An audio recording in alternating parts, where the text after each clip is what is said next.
Hey guys, it's me, Moogie. Made a friend today, Andrew. He, those poor guys that go door to door, and this is for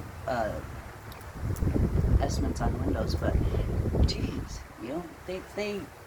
Oh, there's my neighbor with his ugly ass penis suspension of Tesla. That thing's ugly. Sorry. Uh, Nice young man though, but Jesus, walking around out here in Houston in the heat, um, yeah. But he's a really nice kid. Let me babble at him forever, so that was really cool. Uh, so let's see. Today, um,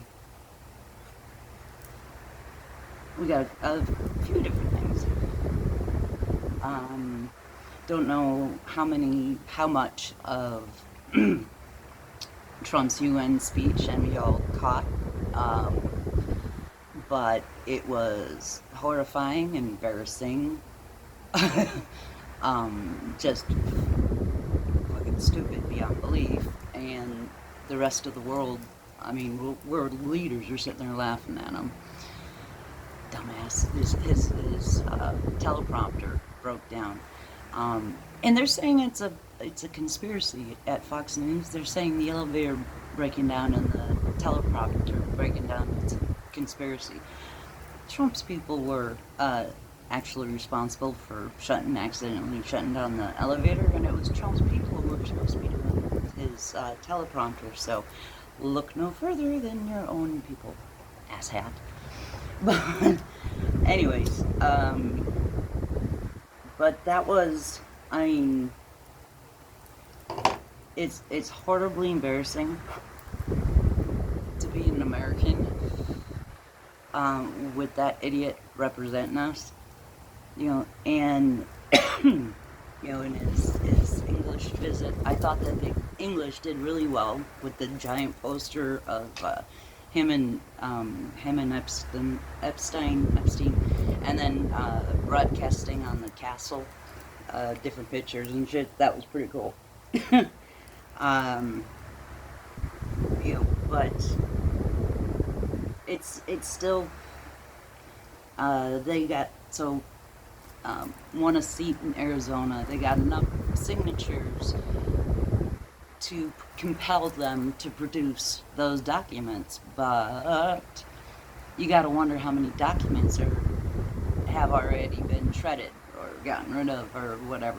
I mean, shit, you even got footage of somebody throwing stuff out of the back window of the White House. You just don't know at this point. And and it's the people. I mean, and there was a gal on the floor. She was trying to find out. There's 1.5 billion dollars of suspicious transactions having to do with Epstein, and they didn't even want her to finish reading that thing out on the Senate on the floor. I mean, they're trying to shut her down before she read the whole thing, and they shut her down. They don't. Of course, they don't want. I mean, that's a lot of money, 1.5 billion, and you know, like they say, follow that money, follow the money.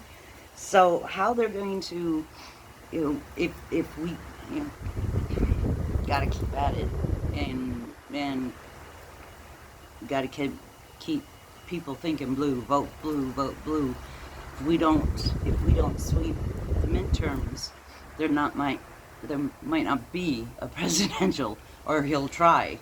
You know, he's gonna try at the midterms. He's gonna try something.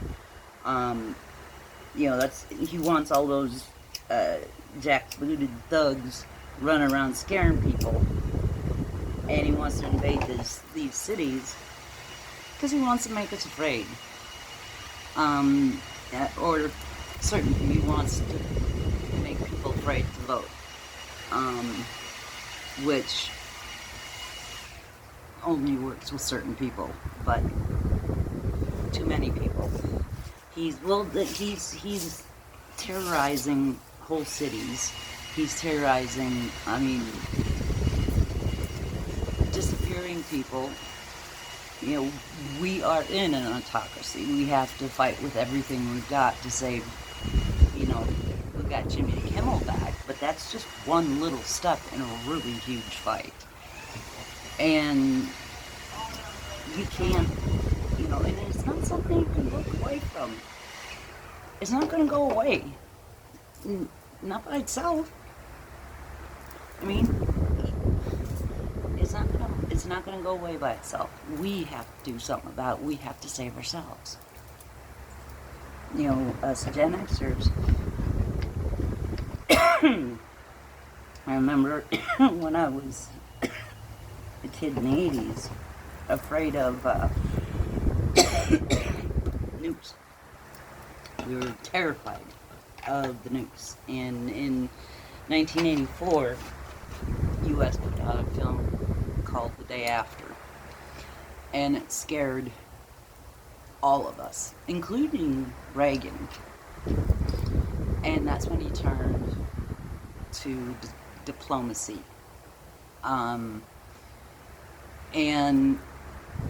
the British put out an even more disturbing one. I don't remember the name of it, but it's really fucking disturbing. It will scar you for life, believe me. But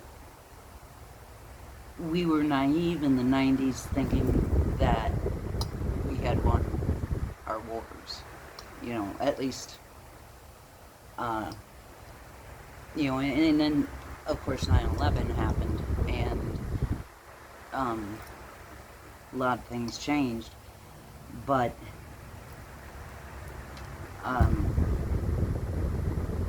the thing that was nice about that time was everybody was together.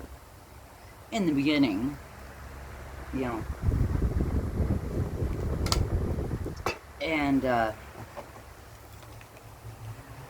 you know, in that sense of patriotism, you know, was, you know, but here at home, you know, I was in an, you know, after 9/11, I was in Japan, and so I didn't see the division starting here at home. I was in another country, and when I went to the States, you know, when I was when we moved back to the States in late 2006. Well, it wasn't even them. Really started to get bad when Obama was elected, and people thought that it was okay to bring bigotry, you know, the Tea Party started, and bring all that shit back. What Trump did was so McCarthy-ish. It was just, I mean, and he thinks he's still going to be able to, I mean, who else is going to, you know, they're all yelping about cancel culture. But now they just, you know, you can have free speech as long as it's speech that they like. Well, I don't like your speech. So you can kiss my fuzzy peachy butt. No. You know, there's still time to save Stephen Colbert. I would like to think that his canceling will be canceled. You know, I don't, you know, you gotta, I always say this, but go back and look at history, and getting rid of dissenting voices, attacking journalism, and attacking humorists, attacking, you know, I mean, you're attacking comedians? Really?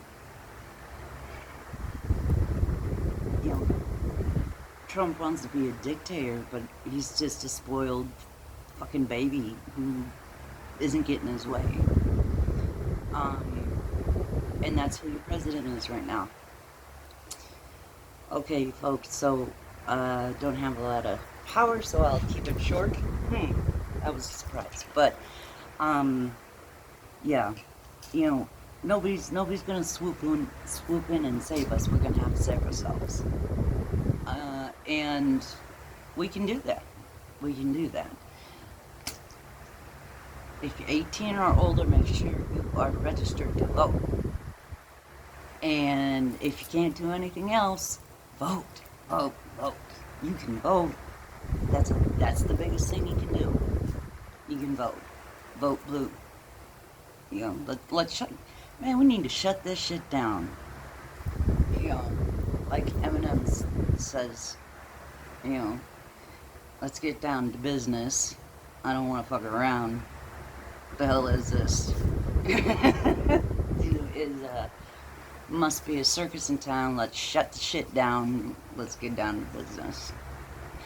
Yeah, I can't rap, but I do love Eminem. But go back and listen to some 60s tunes. Neil Young, For Dead in Ohio. Buffalo Springfield, For What It's Worth. CCR, Fortunate Son. Actually listen to the song American Woman. It is not about hot American women. It's about not wanting the Vietnam War and the draft. Learn your history. So, yeah. The music of the time really does tell a story, and right now, you know, and in the 80s it was the same, and we had, you know, Ozzy, Alice, you know, we're fortunate to still have Alice. May the Oz forever rest in peace. You know, but we still have, I mean, love some Twisted Sister.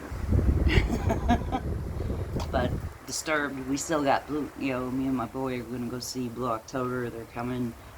Ghost is a great band. I just discovered them and they were here, and I didn't even know, and I found out the night they were playing.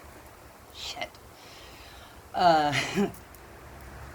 But, you know, I think this is kind of how some of the people in the 60s felt, fighting for these rights that we've begun to take for you know, for granted that we had them, forgetting that if you don't constantly fight for them, you could lose them. And we've lost some. You know, point to a man's body that's regulated. So, yeah. Vote blue. And also, try to be able to talk to people, you know? Say hi to a stranger, talk to somebody. You know, you can do it. You don't have to talk politics, you know? And I say hi to everybody. Honest. And some of the looks, especially little old ladies, woo, some hairy eyeballs, whoa, but it's fun. But you'd be surprised how many people smile and say hi back. So, yeah, say hi. It was great to meet you, Andrew, Maria. If you're actually still watching me, I miss you, honey, and I'll send you a note soon. You guys, everybody, be safe. Watch out for each other. And empathy and love. Peace out. Love you.